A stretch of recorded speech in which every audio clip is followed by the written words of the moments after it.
자, 오늘 말씀은 역대하 18장 28절서부터 34절까지 말씀입니다.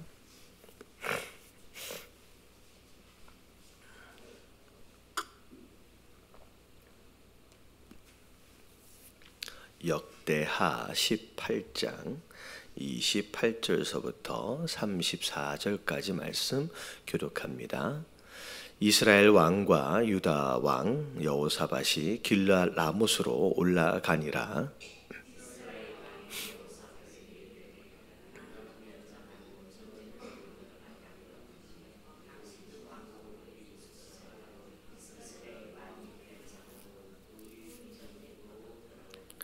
아람 왕이 그의 병거 지휘관들에게 이미 명령하여 이르기를 너희는 작은 자나 큰 자나 더불어 싸우지 말고 오직 이스라엘 왕하고만 싸우라 한지라.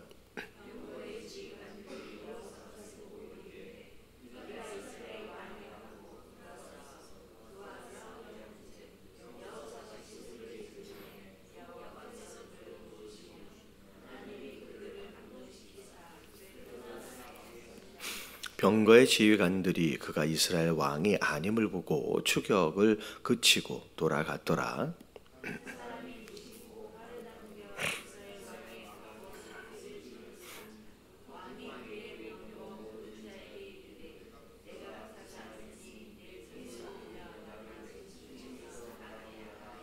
같이 봉독합니다. 이날에 전쟁이 맹렬하였으므로 이스라엘 왕이 저 때까지 아람 사람을 막다가 해가 질 쯤에 죽었더라. 아멘.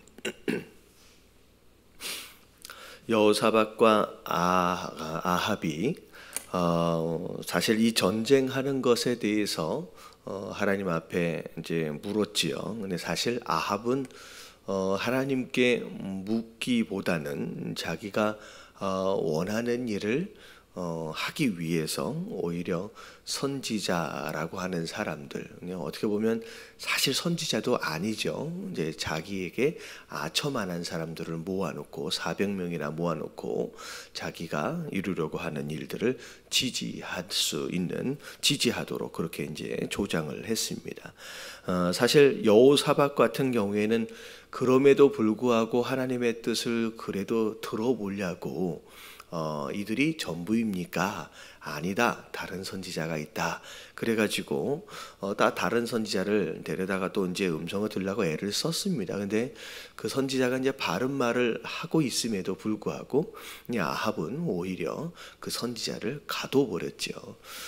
이제 이쯤 됐으면 여호사밧이 이게 하나님의 뜻이 무엇인지 좀 분별을 하고 아합하고 좀 같이 안 있었으면 좋았을 텐데 그냥 결국 오늘 말씀을 보니까 이 아합과 여호사밧이 함께 이 길르앗 라못을 차지하려고 전쟁에 참여하게 됩니다. 자, 그런데 29절서부터를 보면 참 이 아합이 참 되게 뭐라고 얘기할까요? 굉장히 좀 치사한 모습을 좀 보이죠. 이제 선지자의 입을 통해서 당신이 죽을 것이다. 이 전쟁은 하나님이 당신을 죽게끔 하려고 당신의 마음속에서 그 욕심을 욕심이 불러 일으켜진 것이고 결국 이 전쟁을 통하여 당신은 죽을 것이다 라고 얘기하니까 좀 전까지만 해도 아주 자신만만하게 내가 평안히 돌아와서 그때 너 이제 혼날 거다라고 이렇게 얘기를 했지만 막상 전쟁에 나가려고 그러니까 그 선지자의 이야기가 이제 들리는 거예요. 그러니까 이거 내가 그냥 불안한데. 그래서 이제 무슨 생각을 했냐면 여호사밧에게 나는 변장할 것이라는 거예요. 그러니까 일반 군인처럼 변장할 것이고, 근데 당신은 뭐 하래요? 왕복을 입으래요. 이거는 누가 들어도 지금 왕이 죽을 전쟁이다라고 했는데 당신은 왕복을 입고 나는 일반 군사의 옷을 입겠습니다. 이 얘기는 내가 죽을 자리에 당신이 대신 죽어달라는 얘기하고 별반 다를 게 없어요. 근데 여호사밧이 왜 그랬는지 모르겠는데 엄청 착한 왕이었던 것 같아요. 그냥 들어줍니다. 그래가지고 자기는 왕복을 입고 이스라엘 왕이 이제 변장을 하고 전쟁에 이제 들어가게 됩니다.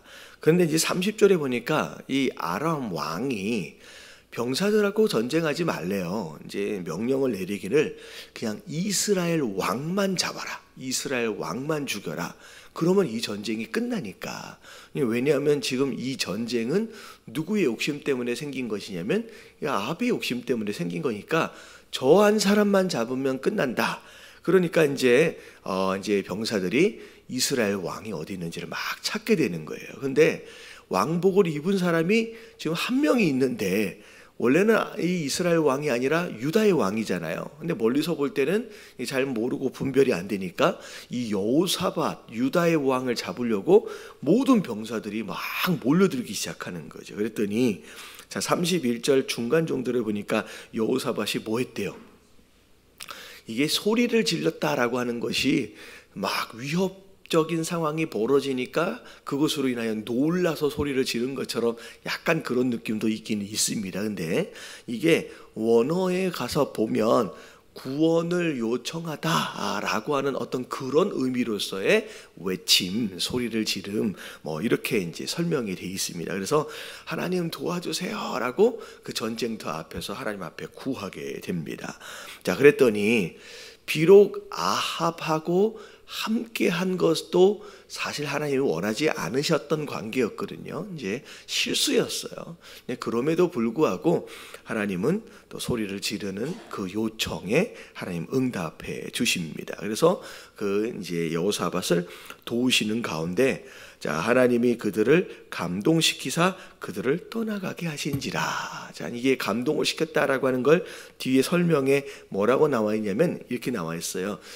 예루살렘 이스라엘 왕인지 알고 덤벼서 죽이려고 했는데 자세히 보니 누구예요? 이스라엘 왕이 아니라 유다 왕이구나.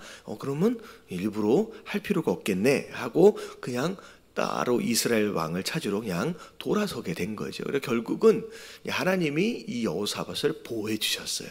지켜주셨다라고 하는 것이죠. 참 감사한 게 뭐냐면 사실 아합하고 결혼으로 서로 관계를 맺은 것조차도 사실은 하나님이 싫어하시는 일이고요.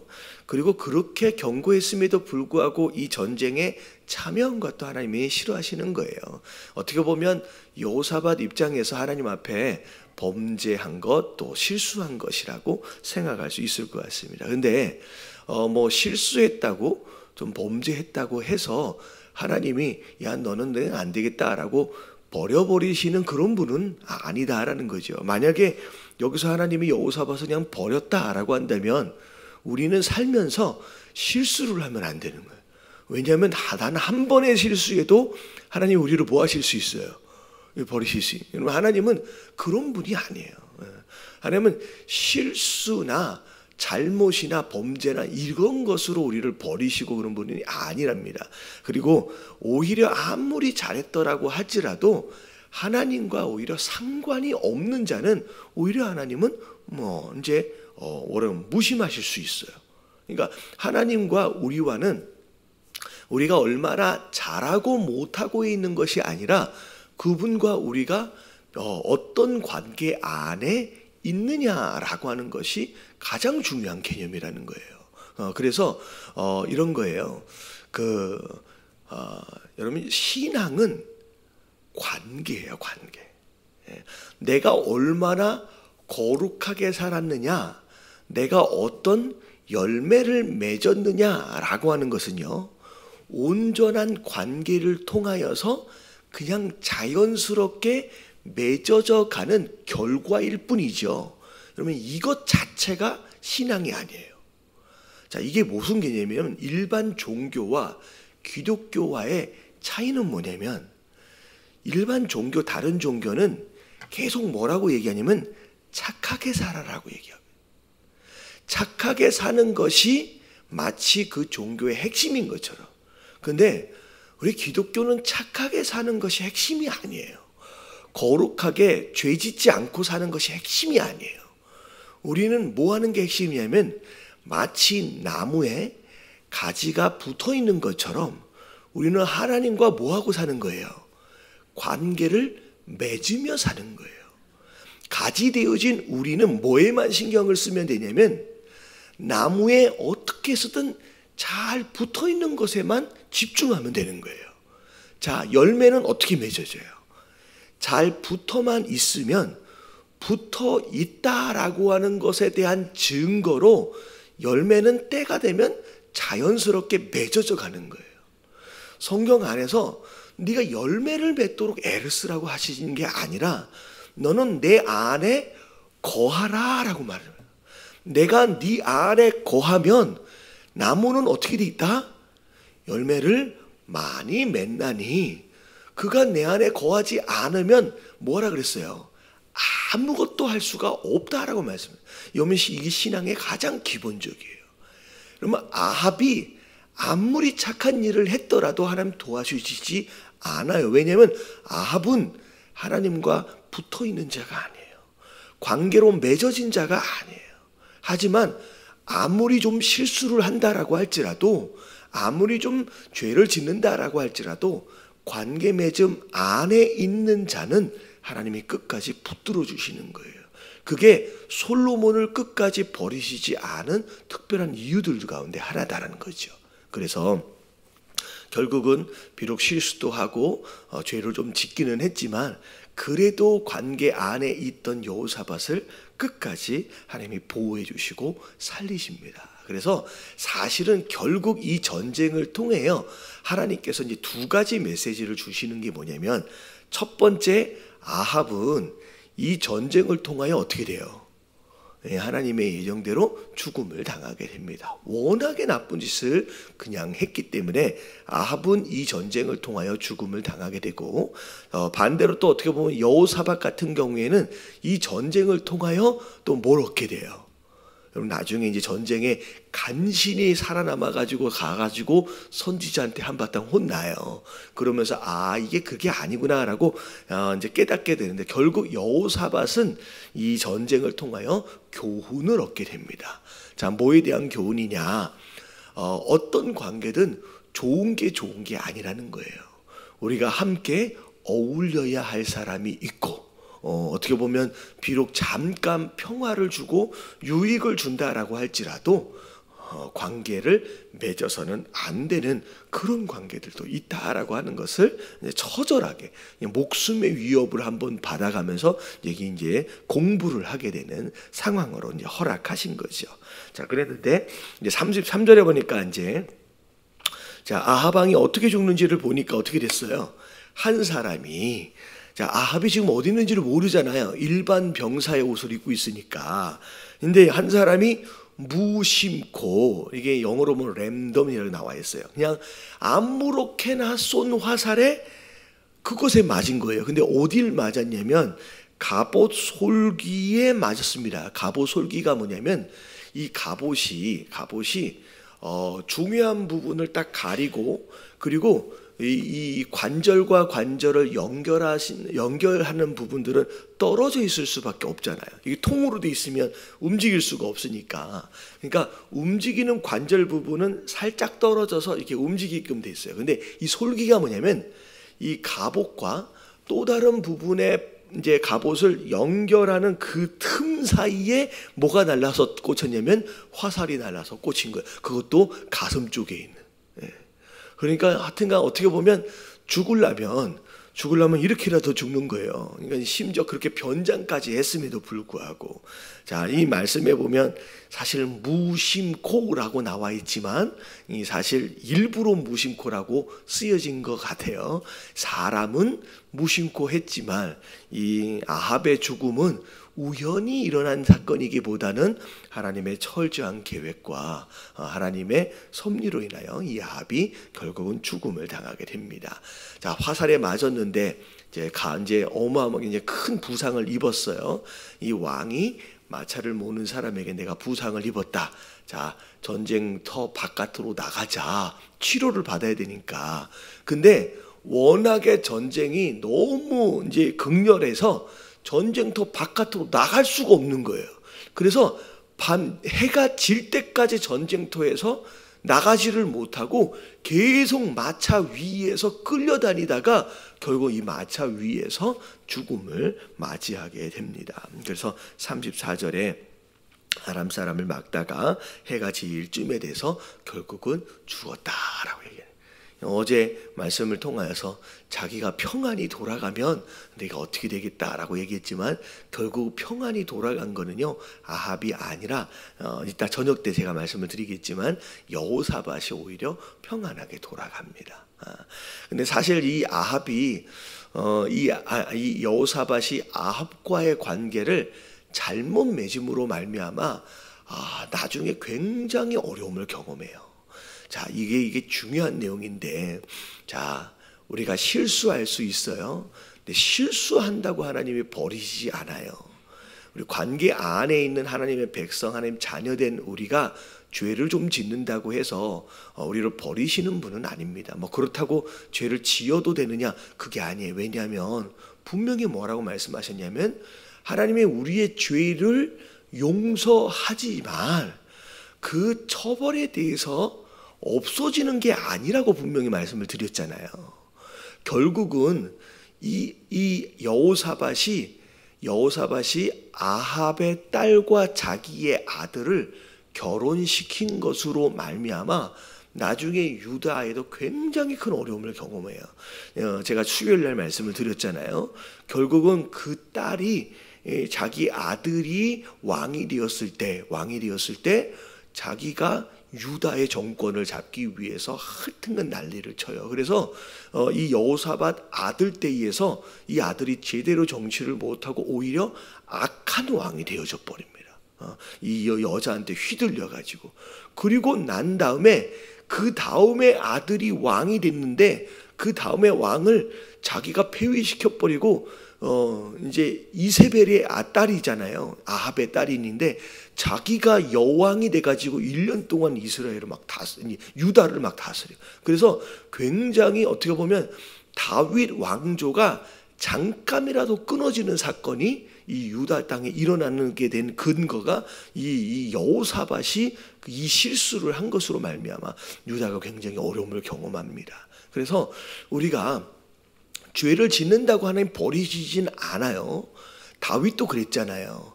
그렇지만 죄를 지은 것에 대한 대가를 나중에는 뼈저리게 경험하는 경우들이 많이 있다라고 하는 거죠. 그래서 뭐 버리시지 않으니까 그냥 대충 살아도 되지. 그러면 그렇게 생각하면 나중에 무슨 일이 벌어지냐면 큰 코를 다치게 된다라고 하는 것이죠. 그래서 다윗도 밧세바 사건에 대한 용서를 분명히 받았음에도 불구하고 분명히 뭐라고 예언되어 나단 선지자를 통해 뭐라고 예언되어지냐면 네 가정 안에 뭐가 끊어지지 않는다?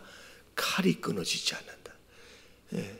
분명히 용서는 하셨어요. 이 밧세바 사건으로 인하여 하나님 말씀하신 칼이 끊어지지 않는다라고 하는 것이 그대로 이어지는 게 결국은 나중에 자기의 작은 아들이 큰 아들을 실제로 살해를 하는 일들이 벌어지고 나중에는요 이 작은 아들 압살롬이 아버지를 대적하여 반역을 일으키는 일들이 벌어지고 심지어 아버지의 후궁들을 벌건 대낮에 겁탈을 하는 일들까지 벌어지면서 다윗이 그 밧세바를 통하여 저지른 죄로 인하여 말년까지 굉장히 힘든 일들을 많이 경험하게 된다는 거죠. 그래서 우리가 이제 하나님 버리시지 않는다 하여서 우리가 그냥 아무렇게나 살아야 된다라고 하는 것이 아니다. 거룩하게 살아야 되는 것이 반드시 우리의 도리다라고 하는 것은 잊어버리면 안 됩니다. 자, 그래서 오늘 말씀을 통하여서 우리가 좀 알아야 될 게 뭐냐면, 자, 아까 말씀드렸어요. 자, 종교와 신앙의 차이가 뭐냐? 우리가 얼마나 착하게 사느냐, 거룩하게 사느냐라고 하는 것보다 더 중요한 게 하나님과의 관계 맺음이에요. 내가 그분과 오늘도 어떤 관계 안에 있느냐라고 하는 것이 훨씬 더 중요해요. 우리가 우리의 스스로 의지를 따라서 거룩하게 되어질 수 있다라고 하는 것 그 자체가 사실 망상이고 착각이에요. 오히려 우리의 의지를 통하여서 조금이라도 거룩해질 수 있다라고 한다면 오히려 그것 자체가 우리 안에 잘못된 자기의로 자리를 잡게 됩니다. 청소는 누가 하신다 그랬어요? 하나님이 하세요. 내가 하나님과의 온전한 관계 안에만 있다라고 한다면 하나님이 우리를 깨끗하게 그분의 능력으로 해주실